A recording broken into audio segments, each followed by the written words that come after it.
Anil రావిపూడిని Tollywood hit machine అని పిలవడంలో ఎలాంటి సందేహం లేదు. కెరియర్ ప్రారంభంలో పటాస్ వంటి బ్లాక్ బస్టర్ తో అడుగుపెట్టిన ఆయన ఇటీవలి వచ్చిన మనశంకర వరప్రసాద్ గారు వరకు వరుస విజయాలతో దూసుకుపోతున్నారు. కేవలం వెండి తెరపైనే కాకుండా బుల్లి తెరపై కూడా అనిల్ చిత్రాలు భారీ రికార్డులను సృష్టిస్తున్నాయి. బాక్సాఫీస్ వద్ద కాసుల వర్షం కురిపించడమే కాకుండా కుటుంబ ప్రేక్షకులను అలరిస్తూ శాటిలైట్ రన్లోనూ అగ్రస్థానంలో నిలుస్తున్నారు.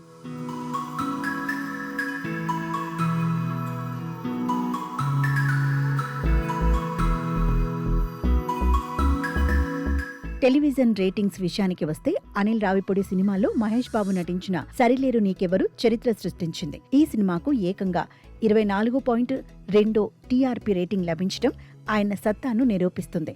అదేవిధంగా విక్టరీ వెంకటేష్ తో చేసిన F2 18.6 రేటింగ్ ను, మరో చిత్రం సంక్రాంతికి వస్తున్న 18.3 రేటింగ్ ను దక్కించుకున్నాయి. ప్రస్తుతం టీవీ రేటింగ్స్ తగ్గుముఖం పడుతున్న తరుణంలో కూడా ఈ స్థాయి అంకెలను నమోదు చేయడం నిజంగా విశేషం.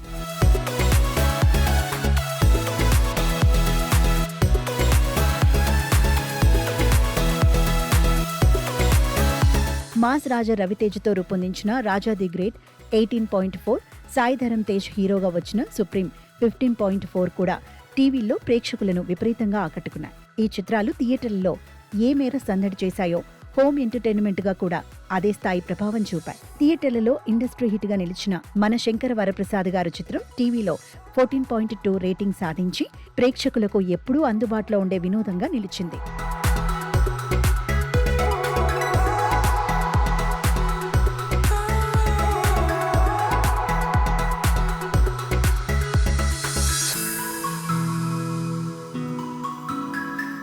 అనిల్ రావిపూడి కెరియర్లో కొన్ని చిత్రాలు ఆశించిన స్థాయిలో టీఆర్పీ సాధించకపోయినా అవి కూడా గౌరవప్రదమైన రేటింగ్లనే అందుకున్నాయి. ఉదాహరణకు భగవంత్ కేసరి 9.9 రేటింగ్ తెచ్చుకోగా F3, పటాస్ చిత్రాలు 9.3 వద్ద నిలిచాయి. సాధారణ సినిమాలతో పోలిస్తే ఇవి కూడా మంచి ఫలితాలే అని చెప్పాలి. ప్రస్తుతం అనిల్ రావిపూడి, నందమూరి కళ్యాణ్ రామ్, విక్టరీ వెంకటేష్ కాంబోలో ఓ భారీ మల్టీ స్టారర్ సినిమా చేస్తున్నారు. ఈ క్రేజీ ప్రాజెక్ట్ వచ్చే ఏడాది సంక్రాంతి కానుకగా థియేటర్లోకి రానుంది. మొత్తానికి అనిల్ రావిపూడి సినిమాలు ప్రతి ఇంట్లోనూ సందడి చేస్తున్నాయని ఈ గణాంకాలు స్పష్టం చేస్తున్నాయి.